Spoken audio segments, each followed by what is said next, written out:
అసలేం గుర్తుకు రాదు నా కన్నుల ముందు నువ్వు ఉండగా అనాల్సిందే అండి. ఈ స్వీట్ని టేస్ట్ చేస్తే అంత టేస్టీగా ఉంటుంది. మరి అలాంటి బీట్రూట్ కోకోనట్ బర్ఫీని ఎలా తయారు చేయాలో చూద్దాం. దీనికోసం ముందుగా బీట్రూట్ని చిన్న ముక్కలుగా కట్ చేసుకొని మిక్సీలో వేసి మెత్తని పేస్ట్లా చేసుకొని ఒక స్ట్రైనర్లోకి వేసుకొని దీని నుండి జ్యూస్ని సపరేట్ చేసుకొని ఒక బౌల్లోకి రెడీగా పక్కన పెట్టుకోవాలి. ఈ విధంగా ప్రెస్ చేస్తూ ఉంటే ఇందులో ఉన్న జ్యూస్ మొత్తం ఈ విధంగా బౌల్లోకి వచ్చేస్తుంది. తర్వాత ఒక మీడియం సైజ్ కొబ్బరికాయను కూడా తీసుకొని చిన్న ముక్కలుగా కట్ చేసుకొని మిక్సీ జార్లోకి వేసుకోవాలి. అందులోకి 1 కప్పు వరకు బెల్లంను కూడా తీసుకొని మెత్తని పేస్ట్లా గ్రైండ్ చేసి పక్కన పెట్టుకోవాలి.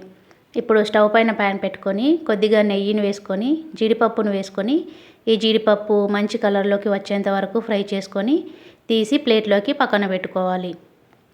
ఇప్పుడు అదే నెయ్యిలోకి ముందుగా గ్రైండ్ చేసి పెట్టుకున్న కొబ్బరి మిశ్రమాన్ని వేసి బాగా మిక్స్ చేసుకుంటూ ఈ కొబ్బరి దగ్గరగా అయ్యేంత వరకు ఉడికించుకోవాలి. మంటని లో ఫ్లేమ్లోనే ఉంచుకొని ఈ విధంగా ప్యాన్ నుండి కొబ్బరి సపరేట్ అయ్యేంత వరకు బాగా మిక్స్ చేసుకోవాలి. ఈ విధంగా బాగా ఉడికిన తర్వాత ఇందులోంచి సగం మిశ్రమాన్ని తీసి నెయ్యి రాసిన బౌల్లోకి వేసుకోవాలి. ఈ విధంగా నెయ్యి రాసిన బౌల్లోకి వేసుకొని పక్కన పెట్టుకున్న తర్వాత మిగతా మిశ్రమంలోకి గ్రైండ్ చేసి పెట్టుకున్న బీట్రూట్ పేస్ట్ని వేసుకొని బాగా మిక్స్ చేసుకోవాలి. ఇది బాగా మిక్స్ అయిన తర్వాత ఇందులోకి 1 స్పూన్ నెయ్యిని కూడా వేసుకొని ఇది కూడా బాగా దగ్గరగా ఉడికేంత వరకు మిక్స్ చేసుకోవాలి.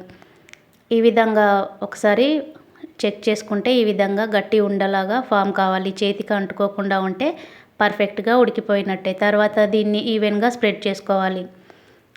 ఈ బీట్రూట్ కూడా బాగా దగ్గరగా అయిపోయింది. ఇందులోకి ఇలాచీ పౌడర్ని వేసుకొని మొత్తం బాగా మిక్స్ చేసుకొని దీన్ని కూడా ఒకసారి చెక్ చేసుకోవాలి. ఇలా చేతికి అంటుకోకుండా రౌండ్గా ఫామ్ అయితే ఇది కూడా కరెక్ట్ కన్సిస్టెన్సీలో ఉడికినట్టే. ఇప్పుడు దీన్ని కూడా ముందుగా సెట్ చేసి పెట్టుకున్న కొబ్బరి మిశ్రమం పైన వేసుకొని స్పూన్తో ఈవెన్గా స్ప్రెడ్ చేసుకోవాలి. ఇది పూర్తిగా చల్లారిన తర్వాత ఒక ప్లేట్లోకి వేసుకొని ముక్కలుగా కట్ చేసుకొని కాజుతో గార్నిష్ చేసుకోవాలి. అంతే అండి. దీన్ని టేస్ట్ చేస్తే మీరు కూడా అసలు ఏం గుర్తుకు రాదు దీని టేస్ట్ ముందు అని హమ్ చేయాల్సిందే.